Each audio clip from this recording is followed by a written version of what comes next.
Yo, what is going on guys, Flashverse here and welcome back to another video on Superman and Lois, and this will be my review and breakdown for Superman and Lois Season 1 Episode 10 titled Oh Mother, Where Art Thou?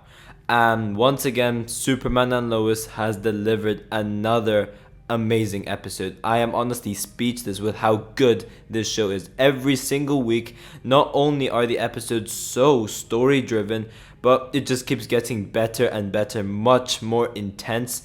And yeah, I just cannot wait to talk about this episode. We obviously had some backstory and some origins for Morgan Edge, or shall I say Taro. And yeah, it was pretty cool.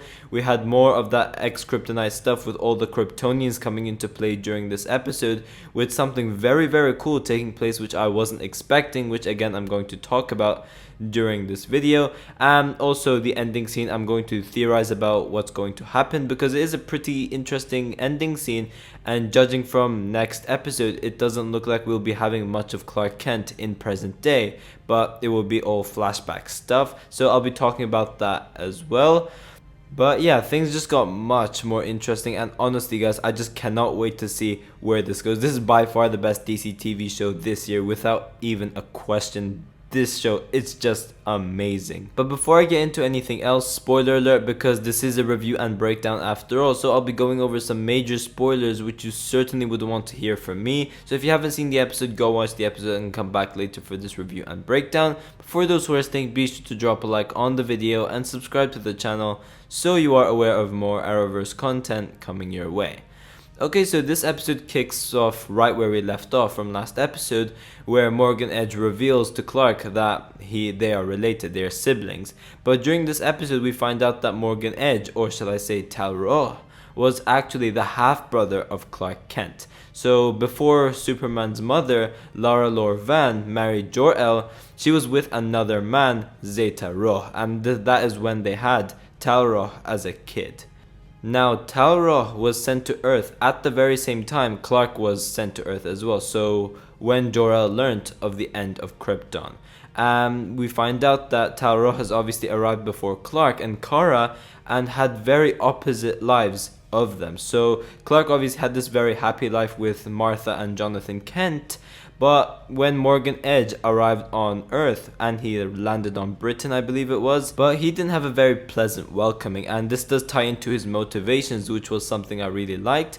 But yeah, humans who found him basically feared him and they shot their weapons at him, but because he was bulletproof, they feared him. And this was when we had Taro killing people as a kid. So yeah, that was a pretty dark backstory for Taro, and we do get more of this throughout the episode. I really found this backstory really interesting, and we find out why Taro is so motivated to create these Kryptonians, because unlike Clark, he didn't experience this very pleasant life and he just thinks humans are monsters.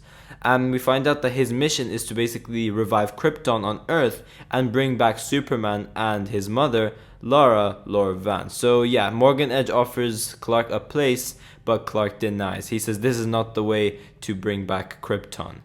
Now we then have Clark telling his family about his brother Taro and what he's basically planning, which is obviously to create multiple different Kryptonians.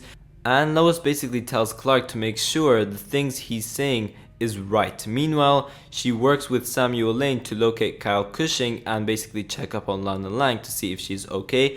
So we have Clark heading to the Fortress of Solitude to talk with Jor-El to see if what Taro is saying is basically true, in which Jor-El confirms that it is the case. He does say that they are related, but he didn't really feel the need in telling Clark. And basically Lara Van had this relationship with someone else, and that was because of some Kryptonian law, and they do explain that later on in the episode as well. But Jor-El also confirms that this story with the Eradicator, which is a big piece of Superman lore, was actually Lara Van's invention. So her invention is what's able to resurrect people, but Jor-El notes that Lara never wanted Kryptonians to survive in the way that Ro is making it happen.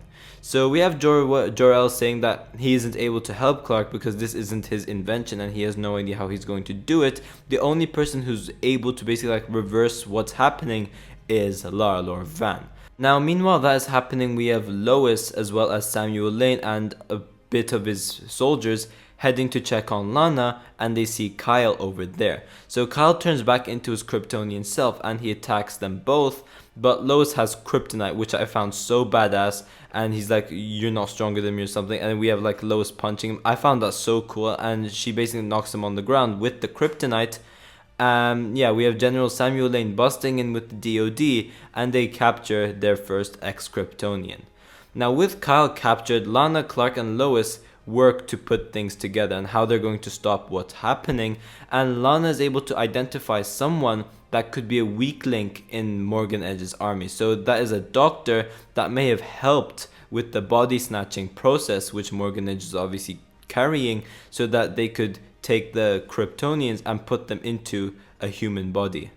But yeah, one scene which I found so cool was the scene where General Samuel Lane interrogates Kyle, and Kyle's basically refusing to give up where the doctor is, and that's when we have General Samuel Lane basically increasing the kryptonite within that chamber, so Kyle just keeps getting weaker and weaker and weaker.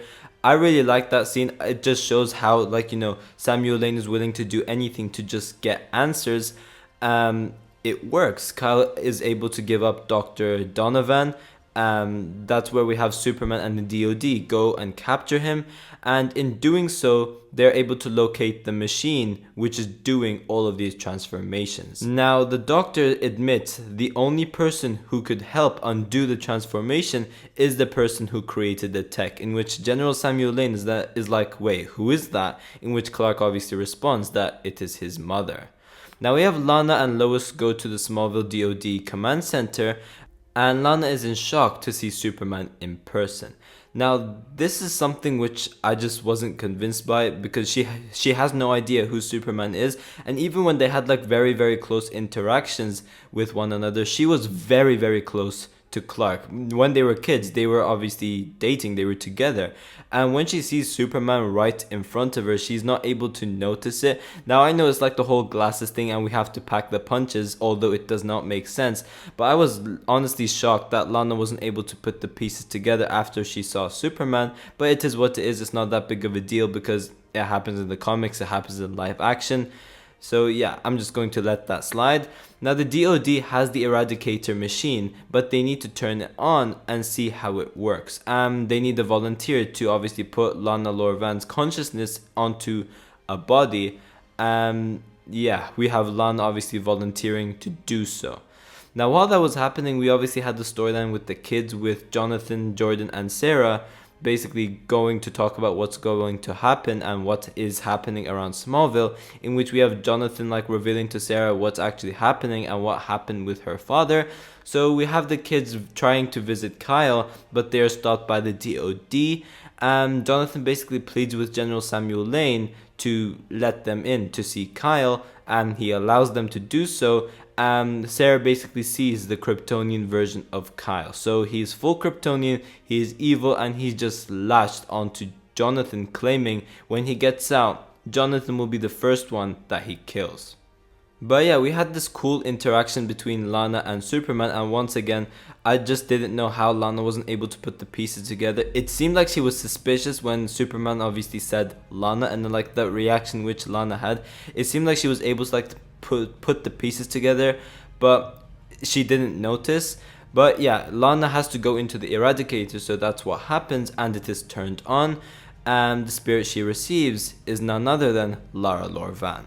So yeah, Lara Lorvan is back, and she's explaining what is going on, and she basically talks about Kryptonian tradition and how arranged marriages were a thing, and that is how Lara as well as Zeta Rho became a thing. But while that was happening, after they had Taro as a kid, Lara and Jor-El fell in love, and they rejected the arrangement system on Krypton, and they basically chose to love each other instead. And it turns out that Taro basically stole his mother's sunstone from Lara as a final jab at Lara for leaving him and his father. So I thought that was a very interesting touch to explain why Clark didn't have his mother's sunstone as well. But this is where we have Taro as well as Leslie Lar going to their warehouse where they had the Eradicator, only to find that it's gone. He's obviously triggered about this, and he tells Leslie Lar to prepare for their arrival.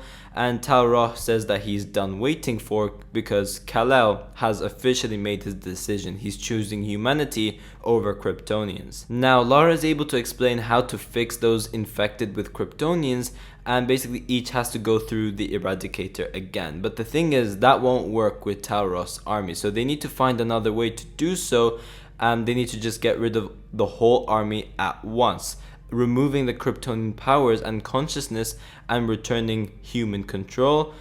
And because putting every single army of Kryptonians through an Eradicator isn't really efficient, they need to find another way, as I said. This is where we have Lara explaining that they need to generate enough energy as powerful as the sun. So yeah, that's going to be pretty troubling. But Taro calls out on Kal-El and the two go to meet, and Lois advises Superman to appeal to Taro as a brother. So yeah, we have more of Taro talking about his tragic backstory, where we learned that he was captured as a child and he was like experimented. He was put into some kind of military program and he was just controlled. It's only when the guards make a mistake and allow him to see sunlight that he's able to escape into the world to learn how to be among Earthlings and basically blend in as Morgan Edge. Now, while Jonathan, Jordan, and Sarah reflect on the situations, some kind of alarm goes off and all the Kryptonians that Taro has made are activated and head to his location. And by the way, guys, can I just add how cool the cinematography was during this episode? I found it like a movie. It looked really, really beautiful, especially the scene where the Kryptonians were flying and chasing after Kal-El. It just looked great, and also the scenes between Morgan Edge and Clark, they just looked beautiful. I really, really loved them. But yeah, we have Superman and Taro trade arguments, but it's very much about to be Superman versus a Kryptonian army, because Kal-El has made his decision. He does not want the Kryptonians. He is choosing humanity, and that Morgan Edge has to stop what he's doing, in which we then get this very, very sick chase scene with Superman and obviously Taro as well as his Kryptonian army chasing after Kal-El. The CGI was amazing. I really, really loved it, and that is obviously the case because obviously Superman and Lois has like a next level budget due to the HBO Max. But yeah, it was just stunning. I really loved the CGI during this episode as well. But Kal-El comes up with a plan, so they need to evacuate the DOD area so that he's able to grab the Eradicator, and we have General Samuel Lane evacuating the area. But yeah, we have Clark flying through the tent, grabbing the Eradicator and going back out. But the only issue is the Eradicator is low on power, and Superman decides to use his solar flare ability, which I thought was really, really cool, and that's essentially where he releases all his power into the power source to strip the Kryptonians of their abilities and their alter egos. And we have Superman using his heat vision going full solar flare, and we have the other Kryptonians lasering him as well. But the thing is, Kal-El was able to dodge it, and basically he was able to direct all that heat vision onto the Eradicator, and that is how they were able to generate so much energy. And obviously Morgan Edge is not happy about this because the Smallville citizens have returned to their normal state, so they are all now powerless except for Morgan Edge as well as Leslie Lar. But because Superman used his solar flare, he is now powerless for like a couple of days so that he can recharge and gather enough solar energy so that he can power up again. So he heads to the Fortress of Solitude and just passes out over there, and I'm guessing that is when we will have like the flashback episode, so we do have like Superman involved. Maybe it's just Clark reflecting on that memory or something, I'm not entirely sure, but it just looks like it's going to be a flashback episode with some present day related to it as well. But we also have Taro and Leslie Lar being able to escape, and they basically head over to that rocky area, and the episode ends where they just stare at it. Now I am guessing that this is where Morgan Edge's version of the Fortress of Solitude is located, or they are going to build one so that they have a base of operations, because Morgan Edge and Leslie Lar can no longer enter their workplace, because the DOD will just go right after them, and Morgan Edge's cover has been blown. So he's going to need somewhere else to operate, and that's where I think his version of the Fortress of Solitude will play out. But overall, I thought this was another awesome episode of Superman and Lois. I just cannot express how awesome this show is. But yeah, overall for this episode, I will give a 9.5 out of 10. This episode felt like a finale, although we have heaps of more stuff coming our way, and I just cannot wait to see what is next, because this show is just crazy. But yeah guys, thanks for watching. If you guys have enjoyed the video, please give a like and subscribe. Be sure to tell me in the comment section down below what you guys thought about the episode. And yeah, I will see you guys in my next video.